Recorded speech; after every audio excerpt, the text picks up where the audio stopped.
Good morning, ladies and gentlemen. I hope you all are having a fantastic morning, just like because we are right here at the Gasification India Day 2 Waste to Energy technical sessions. Had a fantastic day yesterday, a lot of learnings, and today we have some eminent speakers joining in to give us their bit on how to solve the problems that the world needs solved.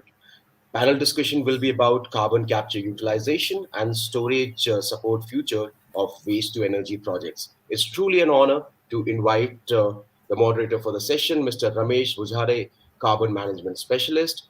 He'll be taking care of the conversation going from here. It's also a pleasure to introduce to you Ms. Prerna Soni, Vice President in West India. Thank you so much for joining in, ma'am. Mr. V. Pradeep Indrakhanti, Energy Consultant, Leonardo Technologies Inc., is also joining us. Welcome, sir.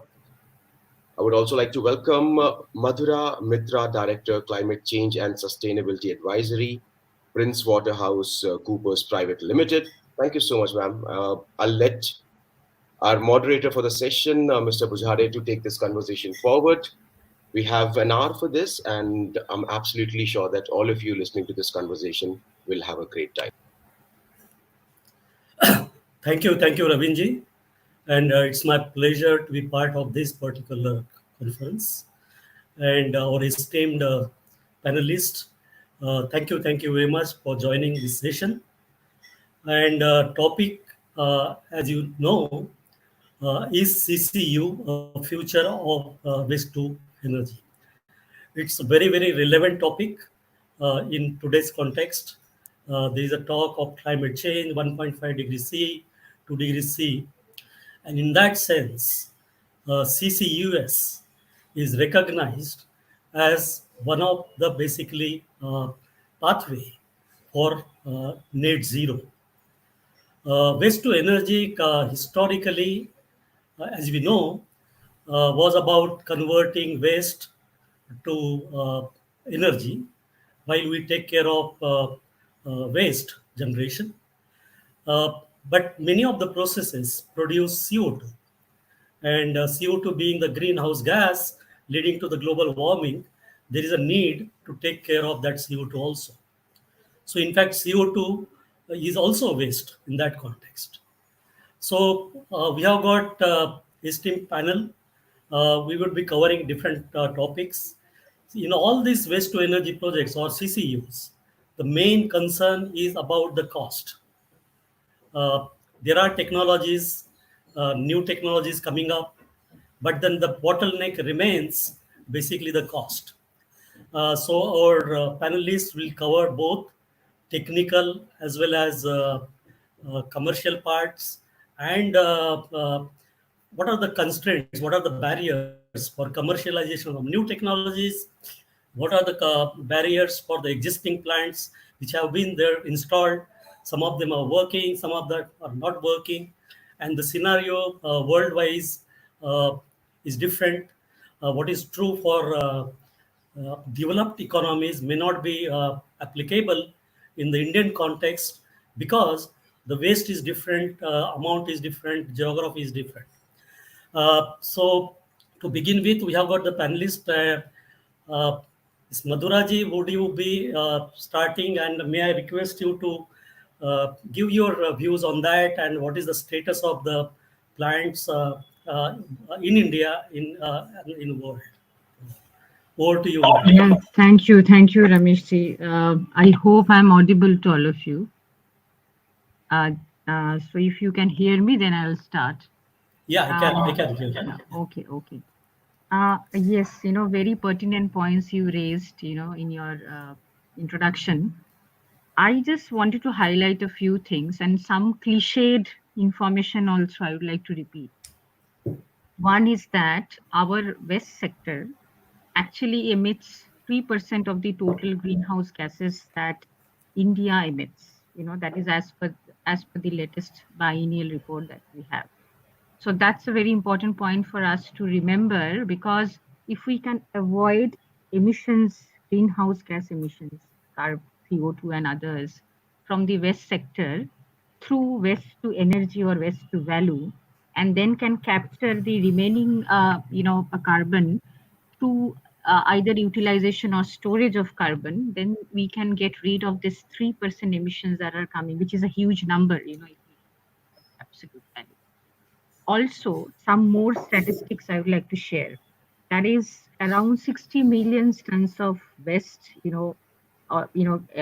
gets disposed every year in the landfill for India. That results almost into around a million tons of methane. And methane, as you all know, that it is a very, very potent greenhouse gas, almost 24 times of carbon dioxide. So if we can convert this methane to CO2 and then use that and capture that, that would be a very, that will be a significant contribution to all the national goals that we have around Paris Agreement or the 1.5 degree Celsius goal or well below 2 degree Celsius goal.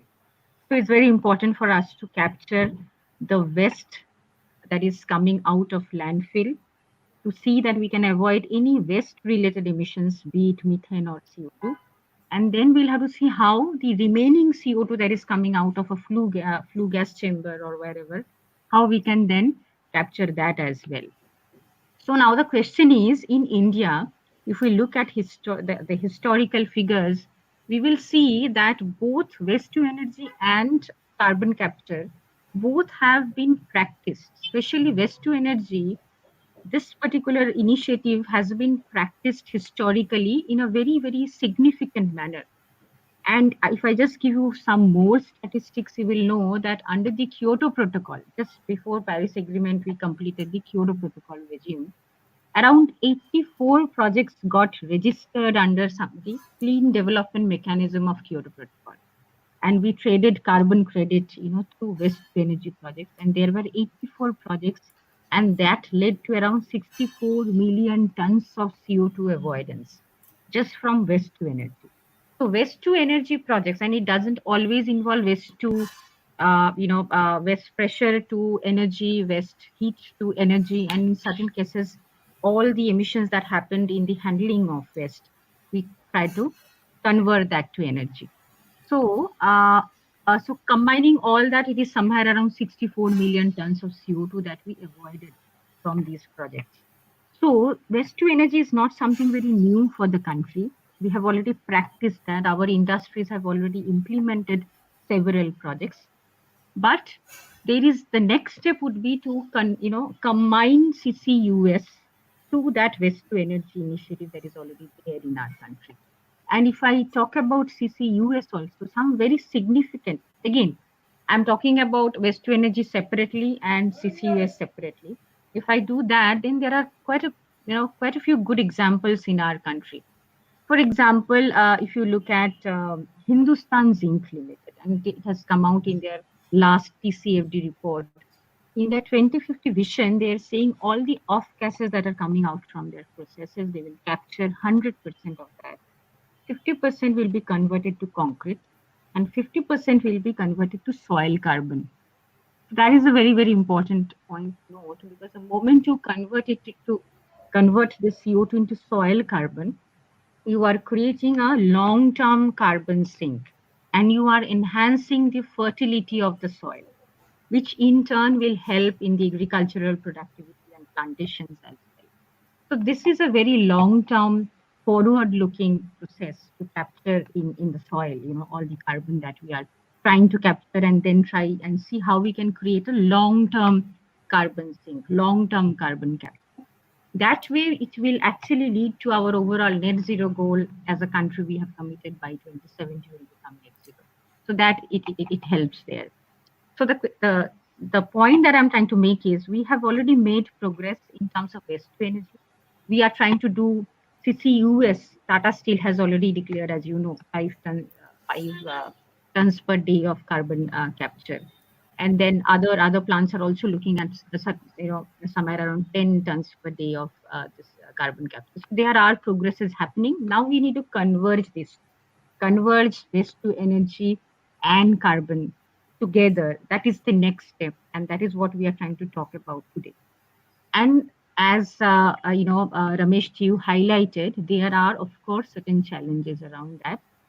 And the challenge, of course, is not only cost is, of course, one of them. If we look at certain CCUS mechanisms, then it is somewhere around, $800 per ton of CO2 if I just look at the abatement cost. So it's a huge amount. But it is not only about cost. I just mentioned that around 84 projects led to 64 million tons of CO2 abatement. But if you look at the overall country requirement, that is a minuscule amount. 60 million ton would be a minuscule amount for us. So it's very important for us to understand that till now, waste to energy projects that happened in India, capacities have been, or the implementation has been in a modular fashion. And the capacity would be somewhere around say 15 megawatt, maximum 20 megawatt. So the question is, and it started from say 4 megawatt, 3 megawatt, 5 megawatt. This is the range. So how do we scale it up? We need to scale it up because because under NDC or net zero, the target is much higher. So we need to look at scaling up these waste to energy projects at a slightly higher capacity. One of the plants I'm working at, they need 125 megawatt, for example, from west. How do we do that? So Rameshji, I'll stop here, and maybe other speakers can come in now to discuss a little more on this, and then I'll go to the other challenges and opportunities if you do. So, Absolutely. yeah, And you yeah, made very, very relevant point, Madhuraji, that Hindustan Zinc, their plan is to convert CO2, which is generated into concrete and then the soil amendment carbon. So, in effectively, you are locking up the carbon, which can be remain locked up for hundreds of years, and that is what carbon negative is. So, right. in fact, recently also I was associated with Asian Development Bank, and cement industry, as you know, is the hard to abate CO2 industry, and carbon utilization and storage has gained the importance to that. Now, there are technologies, many technologies which are already established, which have got the advanced TRL. Some of the technologies are under development.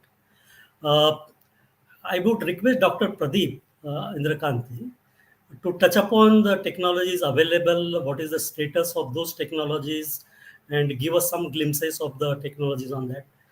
Dr. Pradeep? Sure. Thank you so much, Rameshji and Madhuraji, for your introduction. You both have touched upon a few things that I had in mind. And just to continue from where Rameshji stopped, right? We are going from a waste paradigm to a win-win paradigm. Can you see the slides all right? Sure, yes, yes. Okay. So, there are examples of waste to energy plants in the European Union where they're capturing CO2 and sequestering this CO2, storing this CO2 in saline formations. There is this plant called Klimatsrud in Oslo, Norway, where they are capturing zero point 0.4 million metric tons of CO2, and they're transporting the CO2 by ship and storing it in the North Sea. As the speakers here well know, and the audience also is fully aware, in they have where places which have good waste segregation, lower moisture content, higher lower organic content, and higher calorific value in the waste stream, right? They have better economics for converting this waste to energy. And this sort of thing may not be applicable right away in the Indian context. Currently, WT plants in India, as Ramesh was saying, some are running well, some have issues, right? The power prices are higher, and they have these pollution issues associated with them. And carbon capture can help with that. If you can capture CO2 from the waste stream, from the flue gas stream, you can also reduce the emissions of SOx, NOx, and the other, hazardous air pollutants.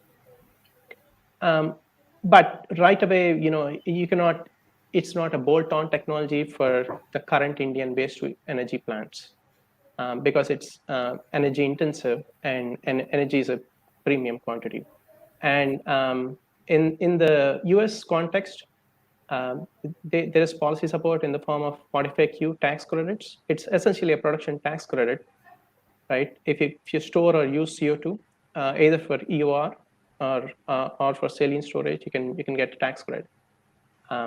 And EU has other mechanisms in terms of policy support, also from the EU emissions trading scheme. And those prices are quite high, actually. It's north of, I last checked them a few months ago, and it was pretty high. And coming to the Indian context, so we need to think about it slightly differently, maybe out of the box. And one thing that comes to my mind is, looking at the compressed biogas context in terms of the SATAT scheme, where we are planning to produce 15 million metric tons of compressed biogas. And essentially, these are small plants, but as Rameshji was pointing out, the Tata Steel, the pilots that are coming up, they're in the 5s and 10s of tons per day. And these plants would capture about that much. Basically, this CO2 capture is needed on the biogas streams because this compressed biogas has to meet the IS 16087 specification, where the percentage of CO2 in the biogas is limited to 4%. The raw biogas has 38% CO2, roughly, depending on the source, 40%. So in this context, I just want to mention that carbon capture, the Carbon Clean Solutions Limited and the Gas Authority of India Limited have this memorandum of understanding where they're trying to set up 4 compressed biogas plants. CCSL is a carbon capture technology development company. And for them to be involved in GALE indicates that there is this interest in this capture of CO2 from biogas streams. Again, the scales are limited here, but this has potential because it's a readily available stream and it can be easily separated. You just need a membrane or some other easy things to separate it. Gasifiers, on the other hand, the scales are slightly larger. So, for example, the waste-to-energy plant I was talking about in Norway, it captures about a little over 1,000 tons of CO2 per day. So, depending on the scale of the, if you gasify a municipal sewage, a municipal solid waste stream, you're capturing maybe hundreds to thousands of tons of CO2 per day. So that kinds of puts you where you want to go in terms of using the CO2 or storing the CO2. I can maybe stop here, or I can continue if you want me to. Yeah, thank you, Dr. Pradeep. You have also touched a very relevant subject like CBG, and it's a relatively mature technology.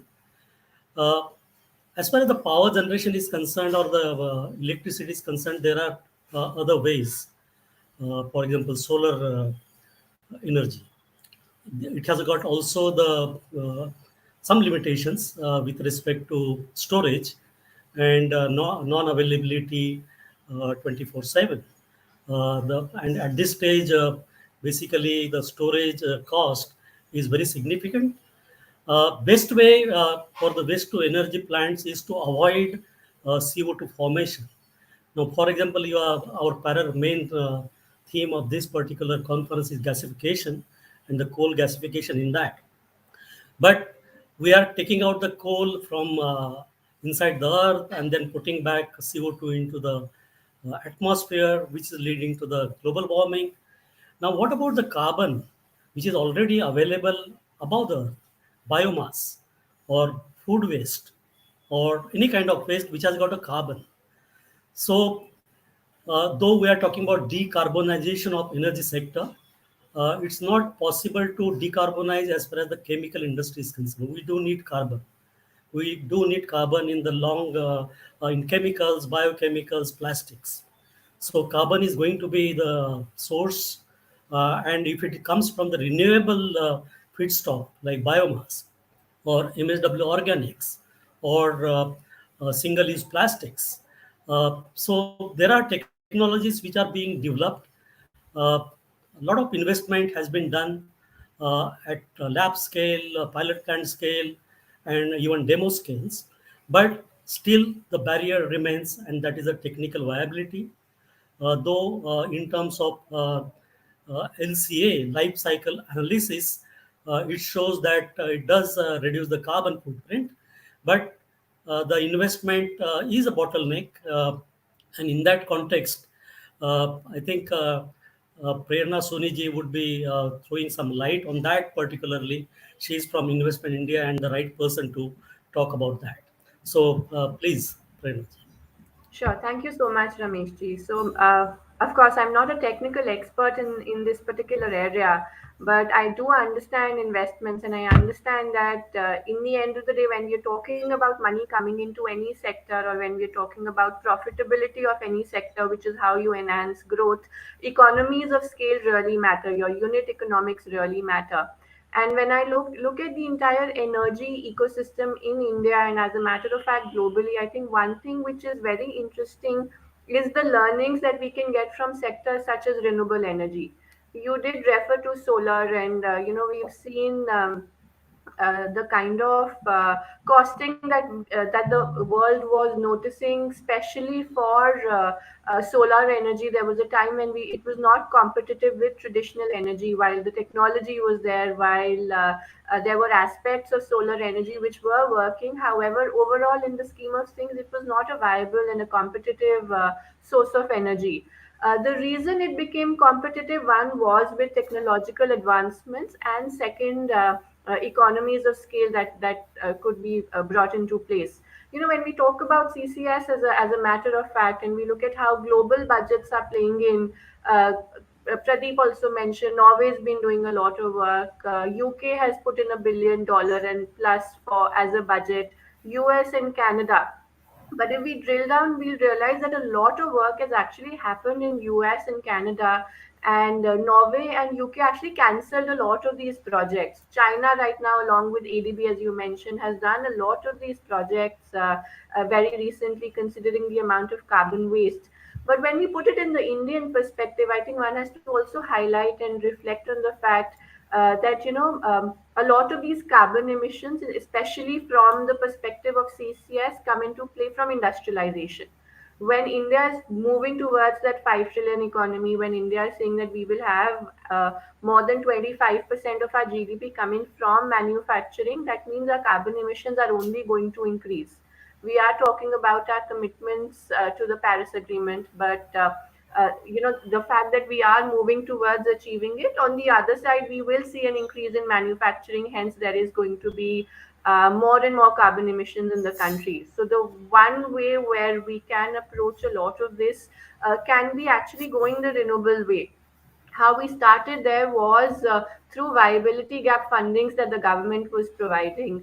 The other aspect was trunk infrastructure, which was being provided by the government. In fact, even today, trunk infrastructure is being made available by the government. So, if we talk about something like CCS, integrated clusters of industries should have the entire trunk infrastructure available for compression of CO2, for pipelines to be able to move all of this CO2 together in one go. Things like ISO containers. India was not using ISO containers till now, but now we are saying we can use them for LNG, we can use them for oxygen movement. Probably time to see to get regulations in place for using ISO containers for compressed CO2 emissions as well.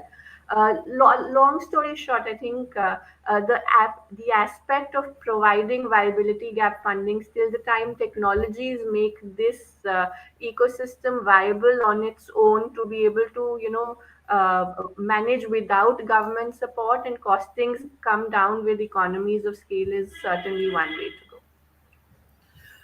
go. Rightly said, Prernaji. This VGF, viability gas funding, is definitely essential to promote or take the technology forward. But ultimately, it's the inherent technical viability of the project which is definitely important in the long run. And definitely, and there is something called valley of death. And I have experienced personally in my development career. In fact, I was uh, with Reliance till last year, and we have developed the technology which is supposed to be very good. And there are many technologies.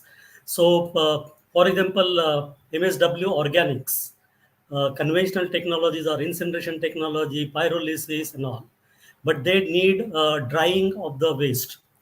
And in Indian context, the MSW organics have got lot of water.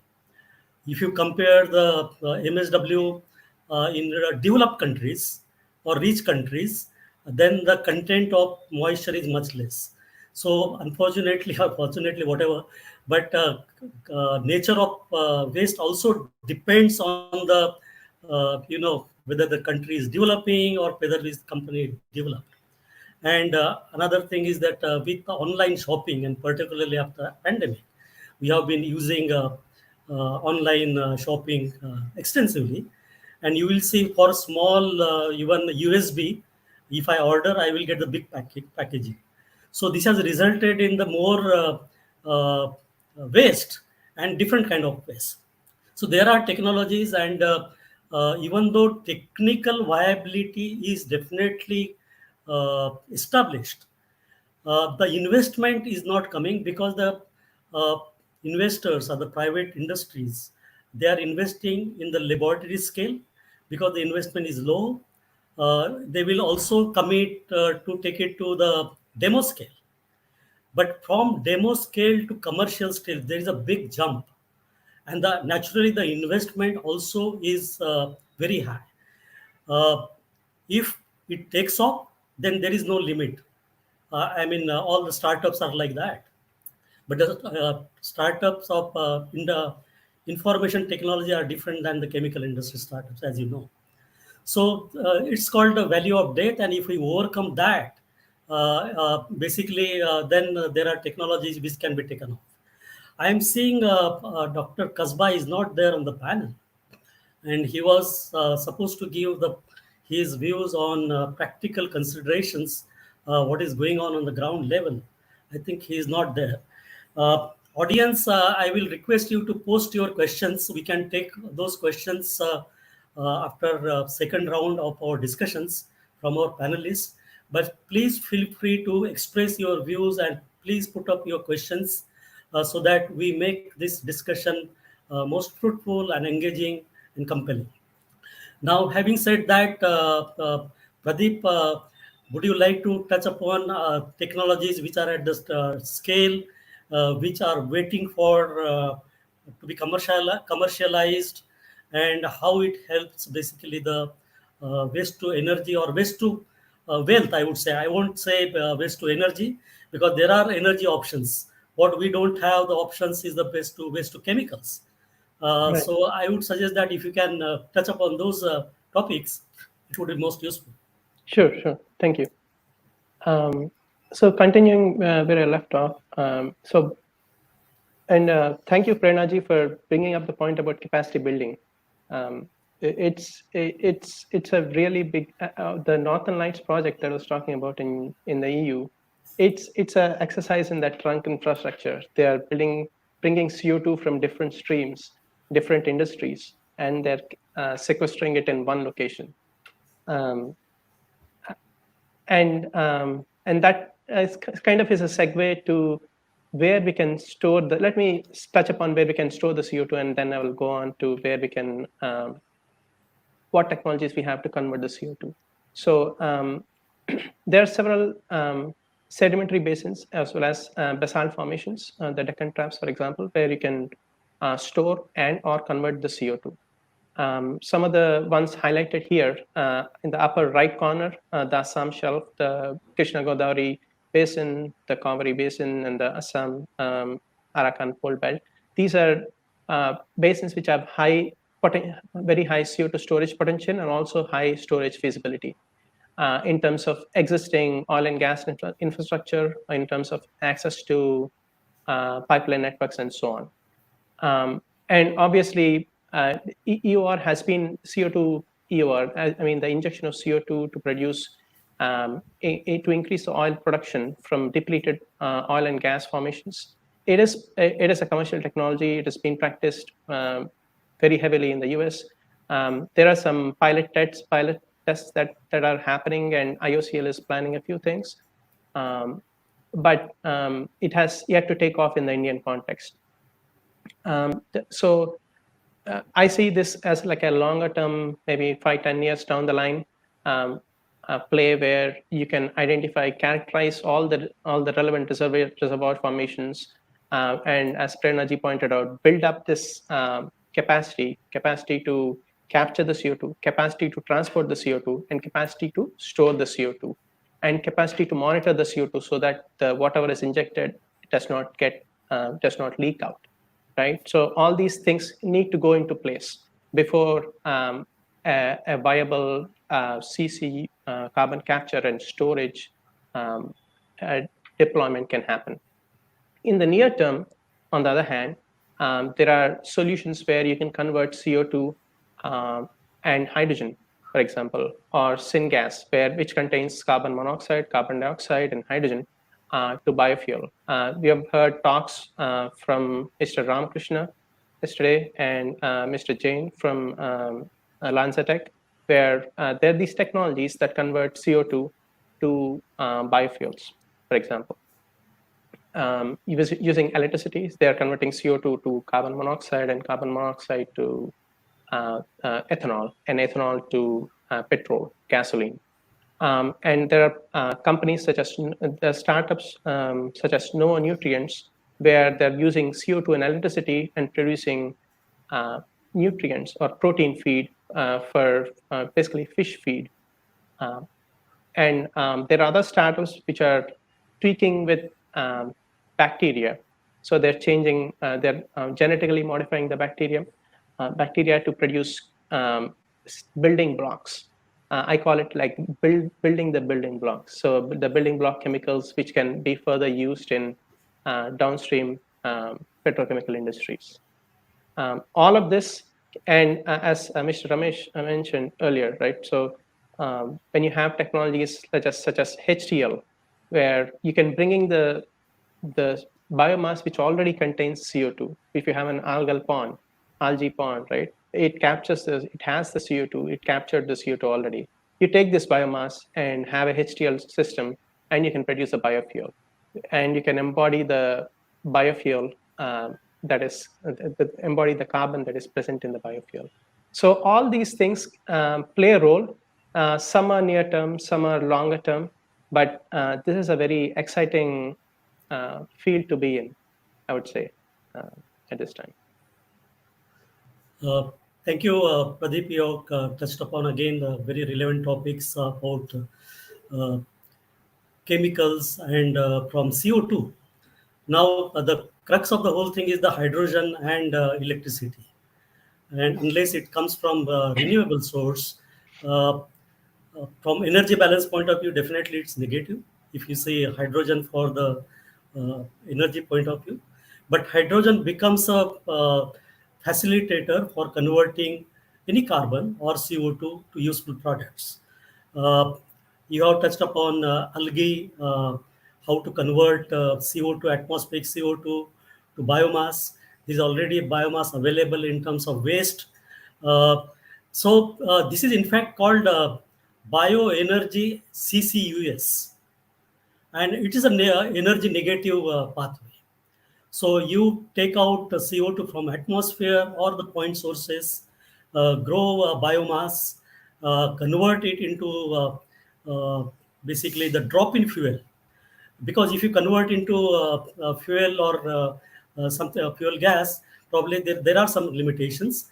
But if you convert this biomass into the bio crude, which is fungible in the sense it can be co-processed in the same infrastructure, then it is the right approach.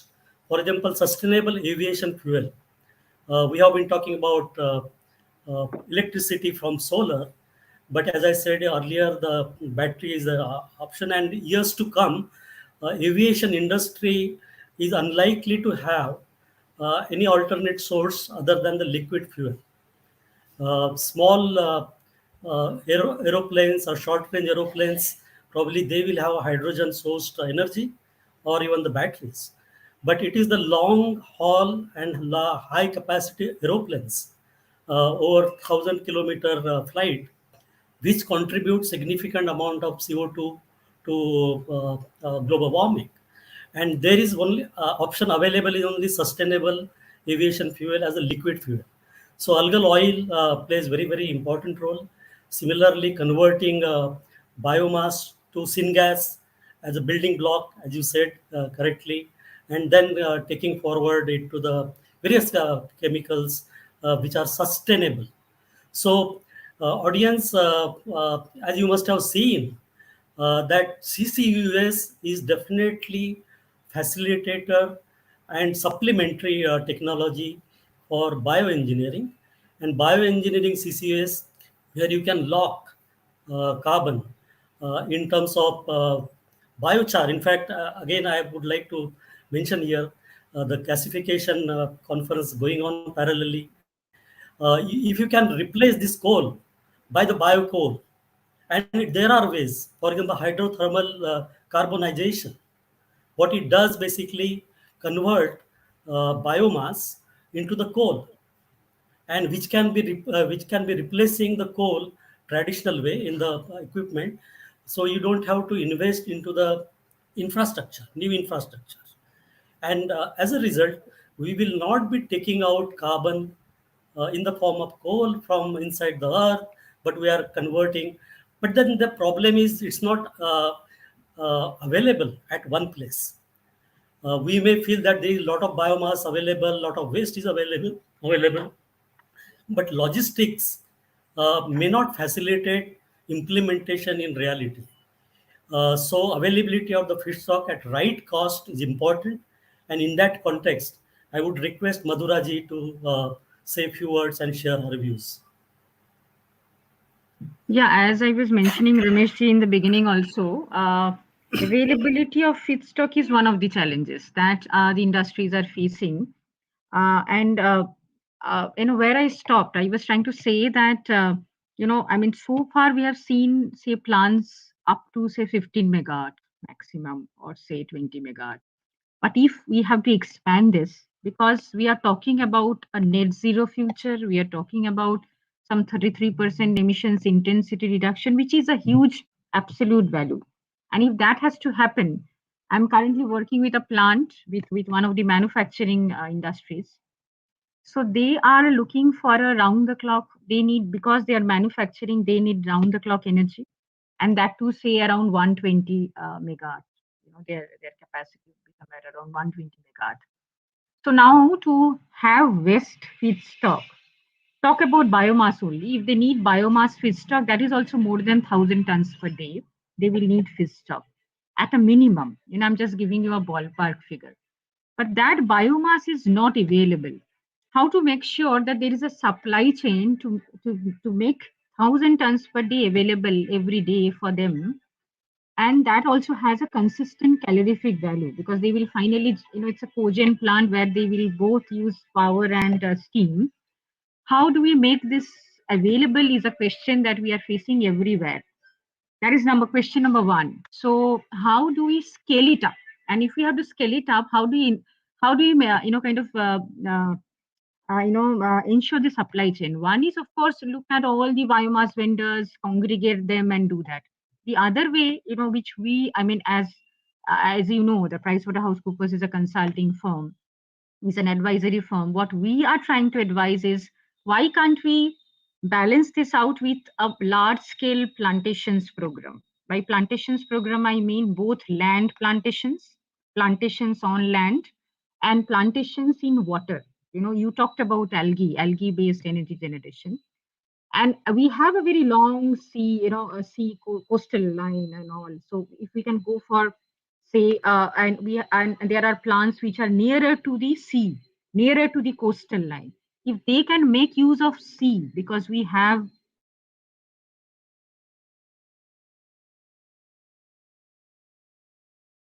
water in abundant units. how so their based production becomes very, very important. But there also one of the challenges that we are facing is the moisture content in algae, and how we can get rid of the moisture content and then finally get the gross or the net calorific value based on the dry weight. So all these questions are coming. So one of the solutions that we are looking at is wherever there is a large scale requirement of feedstock, instead of depending on a supply chain which is uncertain in nature, how we can club that with a large scale plantations program, because that way you can create that negative pathway of carbon, sink carbon first and then use it you know in an infrastructure where you do not need much retrofit and much changes. Because when we go for say pellets and all, and they all these are coal based power plants I'm talking about, you need minimal changes there. So how we can make use of that? And then when you capture carbon, when we capture carbon after we generate the energy, if there are modular solutions to capture the carbon, if there are modular solutions to, maybe in the flue gas chamber, I have heard of technology, and Pradeep, you might want to throw some light on that.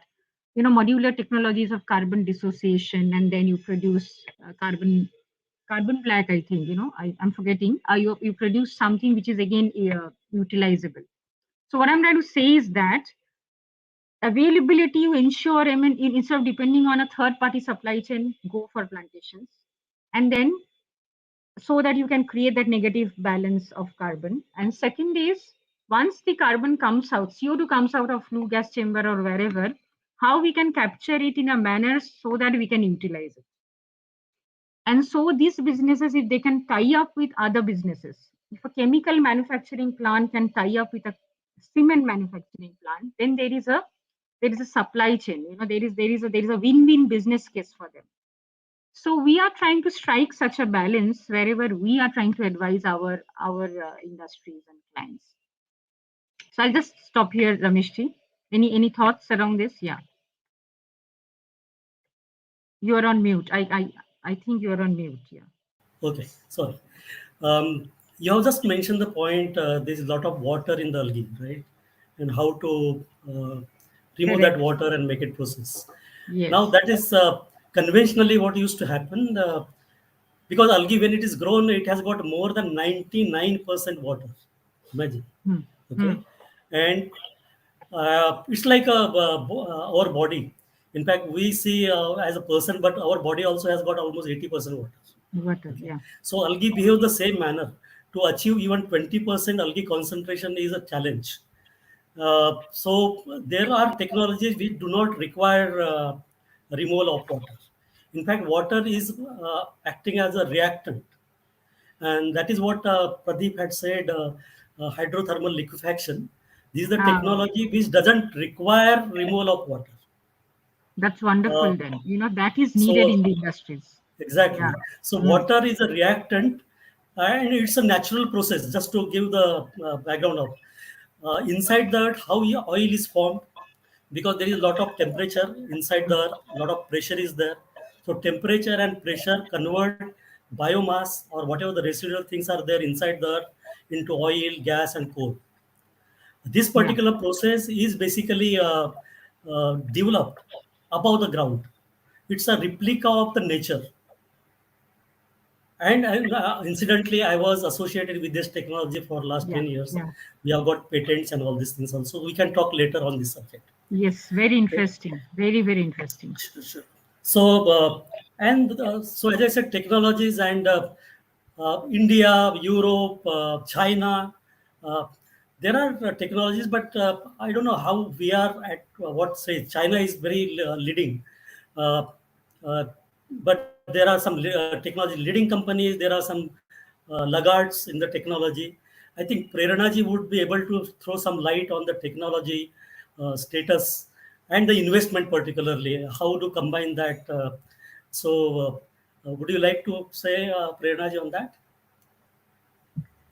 Sure. So when we start talking about technologies, so of course I'm not an expert on what are the technologies that can be really used there, but of course I can give some view on how investments can be brought in.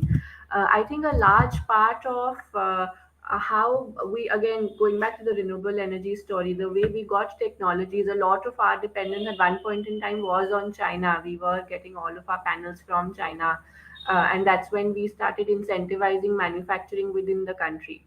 Similarly, I think when we're looking at this particular problem, there has to be one, a lot of R&D done within the country. The minute we start talking about investments that coming into this particular sector, of course, Ramesh, we've spoken about this, wherein the initial investments which are needed for pilot of the technology is still available, but the minute you have to scale it up and you have to make it something which is large scale, the amount of capital investment becomes significant, and that's where the challenge really comes in, considering even if we talk about the energy generation that comes from waste to wealth, it's not competitive with the rest of energy. So either there have to be ways in which there are more incentives given out by the government.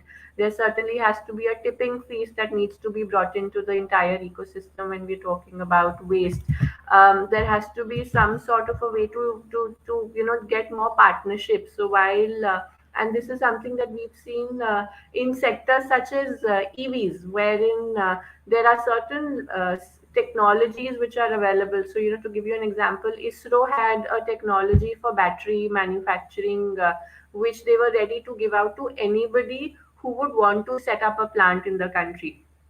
So the idea was to take a technology by way of a basic technology fee and make mass scale production possible. So, there are ways in which the government is also now trying to figure out ways to provide technologies to companies who can try and support. So, Pradeep spoke about a few technologies.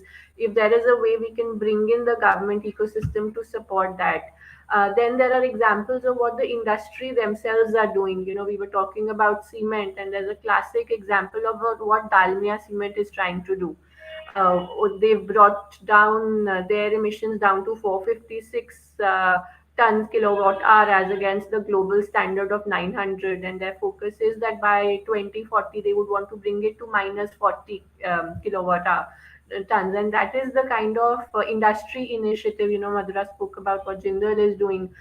These are some examples, but in the end of the day, while there is some aspect of CSR which gets involved, there is some aspect of their own industry awareness that comes in. But I think a lot of this can happen if we try and club it with the potential alpha generation. To give you an example, Pradeep would be aware there's a lot of ESG focus in all Scandinavian countries. They would not invest in anything which does not have an ESG component. We can try and bring that in a country like India, wherein either you have some sort of a carbon credit mechanism that comes into play. You have, you can actually, there is an energy exchange that we have in the country. There is a coal cess that we have in the country. But in addition, if we can have some way wherein these emission credits can actually be traded between industrialists, that is where they can start building on their base to have enough incentives to go out and start investing in this space also, and to benefit from going green in the future. Dalmia Cement that you mentioned. In fact, they are doing a fantastic job. Mahindra Singhi, the managing director, is basically leading the light. And I was fortunate to work with Dalmia Cements over the last 1 year. In fact, I presented to Dalmia Cement, and they're absolutely leading in the whole industry. And cement industry kilns, basically, this particular industry differs from other industry. Unlike other industries, the energy is the one who emits CO2. But in cement industry, it's a process-centric CO2 emission. So that is why it's called a hard to abate cement industry. But at the same time, they are making maximum use of biomass in the kilns for process heating. Uh, in the construction industry also generates a lot of waste. And you must have heard of X Prize awards. Our Indian Dr. Sant is there, and Pradeep knows, I think, about it. They got the award for utilizing CO2 for cement construction, cement production. Also, how to use debris. So it's a one way of waste to wealth. And we have got around 8 minutes left out. I would request audience to please come out with your questions to the audience. We have got experts here who will definitely address. But all in all, the question of the topic is CCUS a future of waste to energy? Yes, I can, and all my panelists will agree that yes, that is the answer. So, Madurai, there is one question here: impact of global warming through CO produced from WTE. I think that question is visible to you. Yeah, I can say that. So I think you meant CO2. And do you want me to compare the CO2 emissions from landfill? And that's what I understand. CO2 emissions from landfill and WTE. So if I compare that, I mean, It if should be that, CO2, I think, not CO. yeah, not CO. That's what I'm trying to say. I'm sure it is CO2. And if you want me to compare, if that is the question, that what is CO2 from WTE versus CO2, if I convert methane to CO2 equivalent from landfill, I think that's the question. I'm assuming that's the question. So then it is almost the double. If I look at CO2 that is coming out from after waste to energy, if I look at a per ton of waste, if waste is the my source, primary source, so say zero point 0.5 ton of CO2 per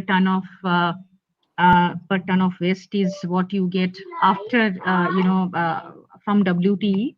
Whereas if you put it in the landfill, then it would be somewhere around 1 ton of CO2 per ton of waste. If I just do a comparison of landfill and waste to energy, in absence of CCUS, I'm talking about in absence of CCUS, it's almost the double. If we put it in landfill, if we do not go for waste to energy, yeah.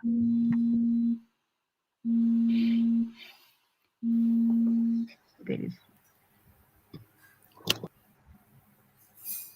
So that is the, as we will wait for some more questions. Pradeep, would you like to share your uh, concluding remark on Sure. this particular? How do you look at it? Yeah. And to echo your thoughts, Rameshji, it's definitely a win-win solution. And just to touch upon the what Prernaji said, incentives are definitely useful, right? Guarantee prices, floor prices, offtake contracts, both for in the context of CBG and also for CO2, both are needed, right? It's not it becomes relevant, especially like India. Liquid fuels are at a premium compared to gaseous fuels. So if you can produce liquid fuels and CO2, that'd be useful. And one thing that point that was brought about from the presentations yesterday was using all the byproducts from the process. For example, if you have biochar, how do you monetize the biochar? If you have CO2, how do you monetize CO2? If you have ethanol, obviously there's a market for it because there's 1G ethanol mandate for it. And one other thing is the external price of carbon and the internal price of carbon. And increasingly, I've spoken to a few biogas industry participants, and they have been in discussions with some of the PSUs and some of the other companies where they say, okay, we don't have an external price of carbon right now, but can you give us this for this much amount? So they have this internal price of carbon, and they're basing their judgments or their investing decisions based on that. So ultimately, the net zero concept, right? It filters down, it trickles down, but it'd be useful to have something, a pull as well as a push to make this go forward in terms of CCUS and WTE. Rightly said. Madhuraji, would you like, Dalviji would like to say something? Uh, Sir, I think we had a question from one of our sponsors, Aman Gare. and that was well answered. I was wondering, Ravin sir, if you can check whether Mr. Ilango's question has been answered, and if you can invite him on stage. That's about it. Ravin sir? Yes, Mr. Dalvi, the question has been answered, and I tried to invite Sir on the stage, but he denied that. So, oh, he's here now. So Okay, give me a second. this is another question. I think utilization of biomass. This is the question. Yes, this is a question, sir, and I'll hand over the mic after this to Mr. Ilango to have a chat. Sure.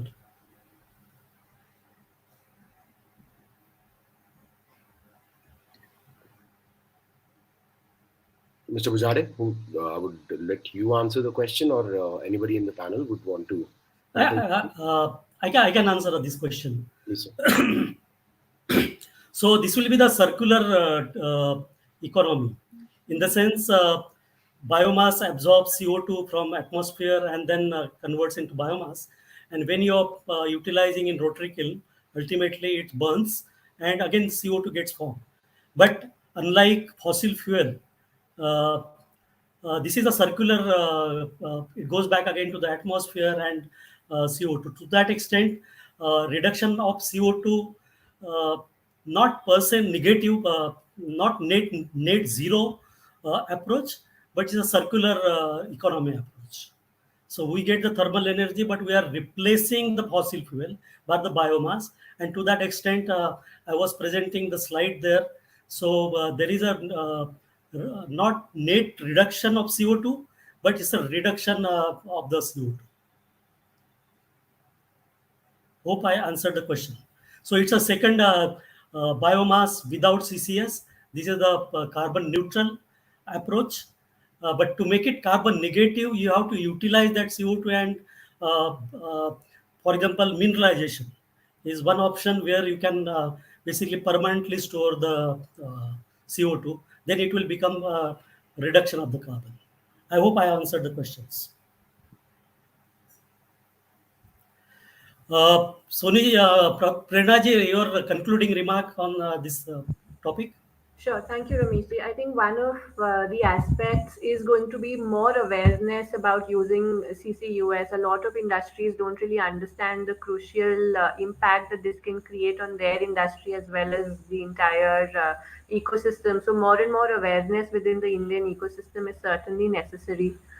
In addition, I think we need to have more PPP models around this. So public-private partnerships need to happen, wherein, of course, the entire aspect of VGF, the entire aspect of incentives, tipping fee, offsets that we spoke about should be brought in. And the minute we see both alignments of the industry and the government happen, we will reach a scale wherein we will start seeing economies of scale, and the cost implications that have been challenging for this particular industry will start going down, making it more of a reality on a larger scale. Thank you. Thank you. Thank you. Madhuraji, you had started the discussion and you may like to conclude on the discussion. Yes, Ramesh, I just wanted to conclude saying that there are a lot of possibilities around waste to energy plus CCS. Keeping in mind two key things, that renewable energy, when we talk about renewable energy, it only replaces electricity. I mean, electricity generated from carbon-based fuels like fossil fuels. Of course, when power can be replaced with renewable power, but steam requirement is also quite huge in our country. So to cater to the steam requirement, as I was telling you earlier also, we need fuels like that is coming out from West. It can be a biofuel or any other fuel coming out from West and cater to the steam demand of the country. And hence, this has a very, very important, market demand, which we must recognize. Second point I would like to highlight is that after the COP, the last COP that we had, we know that there will be an international carbon trading scheme again. Just like we had under the Kyoto Protocol, CDM, there will be one more carbon trading market, which will be available for Indian credits. So Waste to Energy plus CCUS projects will be definitely additional projects, and we will be definitely claiming carbon credits from these projects in the market, just as we did under Waste to Energy. And that will be one of the very important financing instruments for such projects. So I'm very hopeful that this will take a very, very concrete shape in the next 1 decade. So I'll stop here. Thank you, panelists, and thank you, organizers, for arranging this very timely topic. And I hope everyone got the answer. Yes, CCUS is the future of WTE. Over to you, Ravinji. Thank you so much, sir. I think that brings us to the end of the first session, the technical one, and we're really happy for the conversation that happened here. A lot of valid points and a lot of insights into the future. So that's about it from the first session of the day two. I want to thank once again our presenters here. Firstly, the moderator, Mr. Ramesh Bujade, for conducting that wonderful session. Of course, Mr. Pradeep Indrakhanti, thank you so much for being here. Prerna Soni ma'am, thank you so much. Madhura Mitra ma'am, thank you. We truly appreciate you being here and sharing what really makes the future going to be in the right direction. And waste to energy is the way to go. And you all are doing a fantastic job. So we want to congratulate you on doing that. And thank you so much once again for joining in. Thank you so much. Thank you. So that brings us to the end of the first session. We'll see you after a short break at 11:30. Kindly join us for the next one. We'll be talking about development of biomass energy, financing, designing, constructing, and operating. It's going to be an intense one. Join us at 11:30. Thank you so much.